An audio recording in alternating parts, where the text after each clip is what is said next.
del mundo, porque se enfrentan dos posiciones, una enorme tensión económica, si es que se trata de ganancias económicas enormes, que ni toda la economía colombiana podría siquiera balbucear frente a ellas. Y es que toda la economía se mueve alrededor del carbón y del petróleo. Y entonces cambiarla para salvar la humanidad, la vida en el planeta, por economías sin el carbón y el petróleo, que se llama economías descarbonizadas, es el nombre que se le dio, economías sin carbón, se vuelve la prioridad y de su rapidez depende la existencia. Pero también está el gran interés porque sigamos viviendo del petróleo y del carbón, porque ahí están unas enormes ganancias, y esa tensión política y económica que lleva a guerras, yo diría que la actual tiene que ver con esto, y la crisis económica que tiene que ver con la guerra y por tanto con esto que estamos hablando, y el hambre que crece en el mundo, las crisis que vivimos en cada pueblo de Colombia, directas por el hambre y por las inundaciones que llevan a más hambre, pues tienen que ver con esto. Salvar la selva amazónica, por tanto, que es una esponja de absorción del CO2 enorme a escala planetaria, igual que los océanos, igual que los bosques de pino en el norte, se vuelve fundamental. Y resulta que nosotros estamos destruyendo la selva amazónica. Y la destruyen en Brasil y en Venezuela y en Ecuador y en Perú, que se han perdido millones de hectáreas, una en los últimos tiempos. Que hay políticos que quieren destruir la selva amazónica, bajo la ilusión tonta y estúpida de que al quemarla se forjan haciendas y que entonces al tener esa tierra que no es fértil, porque la selva se come a sí misma, no es por la fertilidad del suelo, vamos construyendo un desierto que acaba con el agua de Colombia y con la vida de la humanidad. El suicidio se llama eso. Volé 4 horas en esta región. El Guaviare no es el único lugar de deforestación, el Putumayo le está ganando. La idea es parecerse al Caquetá, que fue el inicio, creyendo que el desarrollo económico está matando la selva y no entendiendo que con la selva se puede lograr el desarrollo económico, que es otra manera de entender la vida y la economía. A eso lo podemos llamar la bioeconomía. Dado que lo que se está matando es la vida y la especie humana, es un omnicidio. Nos aterra el masacrador cuando mata a 40 campesinos, que hemos visto en nuestra historia reciente, una y otra vez. Pues estos son peores. Estos acaban es con toda la especie humana. Ninguna masacre, ni la peor de Colombia, podría compararse al evento que estamos presenciando ahora. El omnicidio, la muerte de todo lo viviente, el asesinato de todo lo viviente, ni Hitler. Y están aquí en San José del Guaviare. Las fuerzas económicas se mueven en el Bichada, en el sur del Bichada, en el oriente del Meta, en la Macarena, en el departamento del Amazonas, en el Putumayo, en el Vaupés, creyendo que construyen desarrollo cuando están produciendo el omnicidio. ¿Qué fuerzas económicas son esas? ¿Simplemente políticos queriendo enriquecerse? ¿Simplemente campesinos hartos de la miseria creyendo que encontraron un mecanismo de crecimiento rápido en su prosperidad familiar que le debe el Estado, por tanto, décadas de olvido? Sobre eso se basan, pero la gran fuerza económica que está destruyendo la selva amazónica de Colombia se llama mafia. Y se llama codicia. Entradas de ganado masivo de Venezuela compradas en dólares para lavar dólares, que al final es el objetivo final de la venta de la cocaína en los Estados Unidos.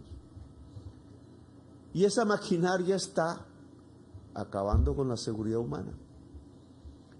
Y hay que actuar. Ya hemos presentado en Puerto Leguízamo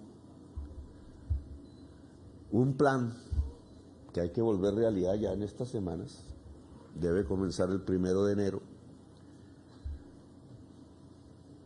Que lo recojo de varias personas que aquí nos han enseñado, organizaciones no gubernamentales colombianas que viven aquí desde hace años.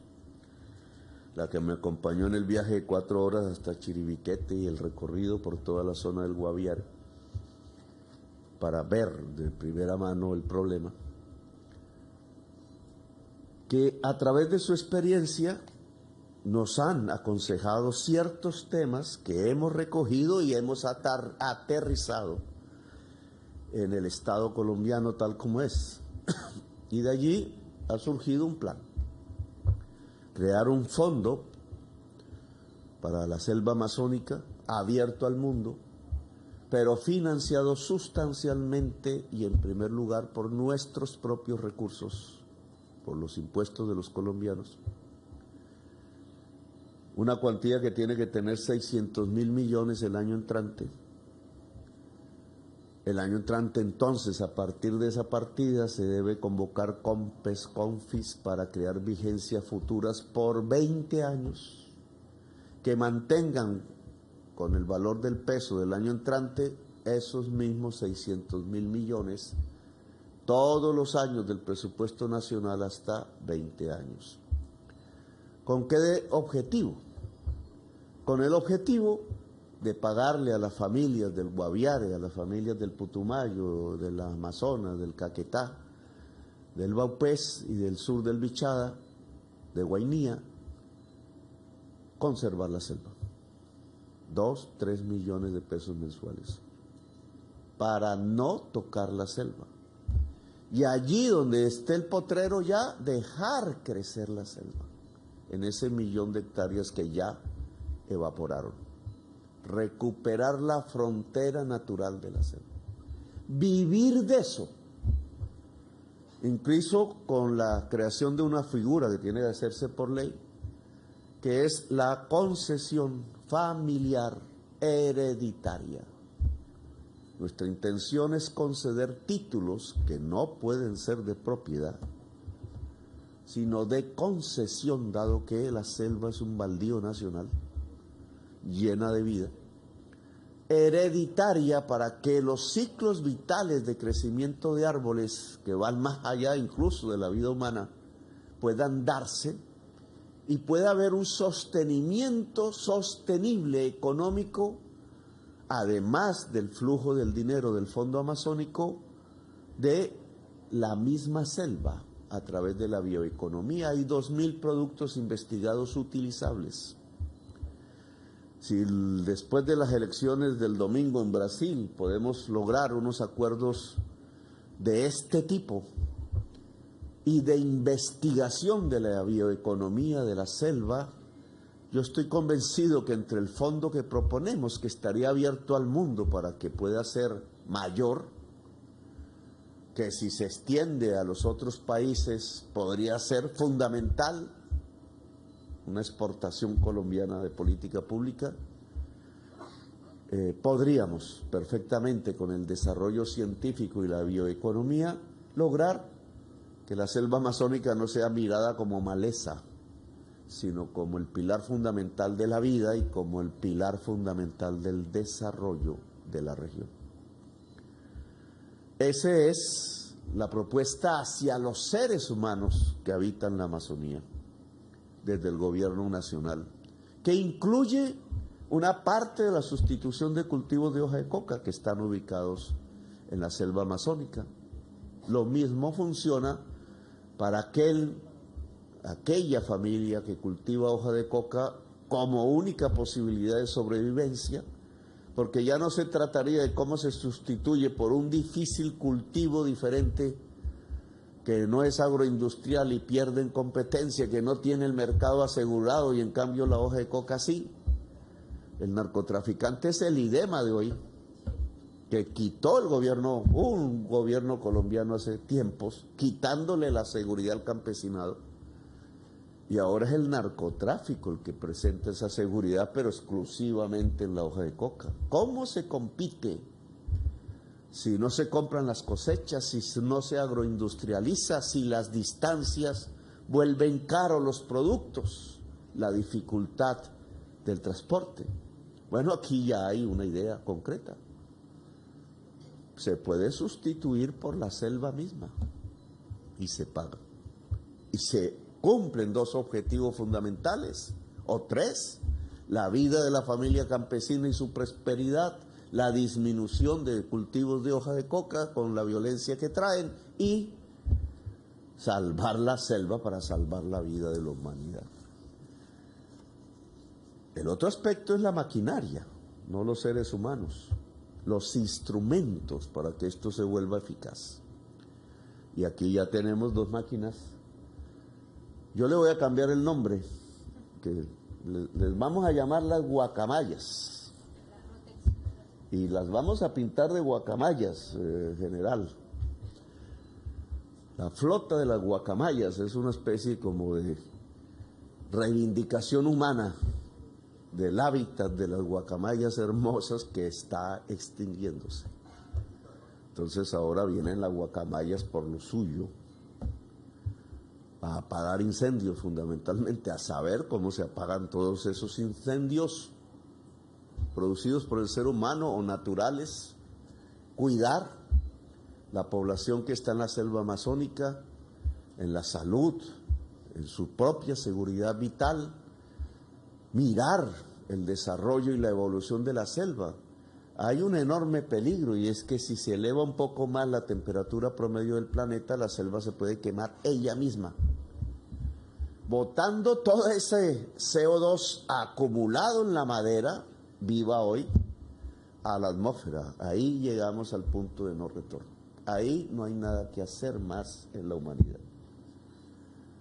Ocurre lo mismo que si se acaba el hielo de Groenlandia o el hielo de las estepas soviéticas. No, ya no son soviéticas, ya iba como la cabal.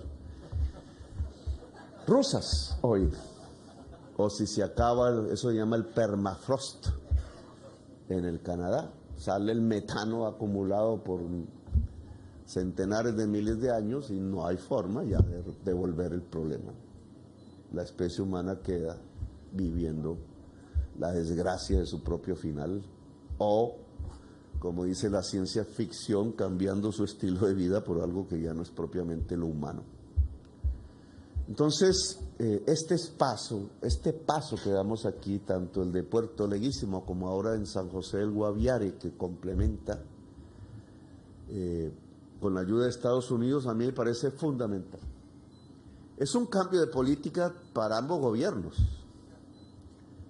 Y bien que sea así, porque, digamos, de la agenda tradicional de décadas entre Colombia y Estados Unidos, aquí damos un paso hacia algo diferente. Hemos introducido en la agenda, eso lo dijimos explícitamente desde hace ya varios meses, el tema de la seguridad ambiental de las Américas, que es del planeta también. Ahí no hay muchas fronteras que definir. La cooperación de Estados Unidos y Colombia alrededor de un tema que no es para una guerra, ni interna ni externa, sino que es para salvar la humanidad, que es un tema de la vida, no de la muerte. Una política de la vida.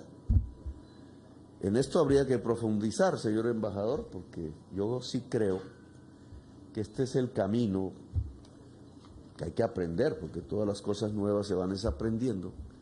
Es el camino de una nueva relación y de un nuevo diálogo en las Américas, todas. y que esa relación difícil que ha existido entre la América Latina y los Estados Unidos, dramática muchas veces, violenta en algunas ocasiones, pacífica en otras, ahora tendría un mejor desarrollo y un camino bastante loable y grande si somos capaces de establecer un diálogo de las Américas en función de salvar la especie humana y la vida del planeta. Así que le agradezco, señor embajador, y al gobierno de los Estados Unidos el ofrecimiento que han hecho, las máquinas que nos entregan, el entrenamiento de los pilotos que se han vuelto de los mejores del mundo en este tipo de destrezas, y sobre todo el que acepten que la utilización de la flota de las guacamayas sea para salvar la vida del planeta a través de salvar la vida de la selva amazónica. Bueno, gracias, muy amables.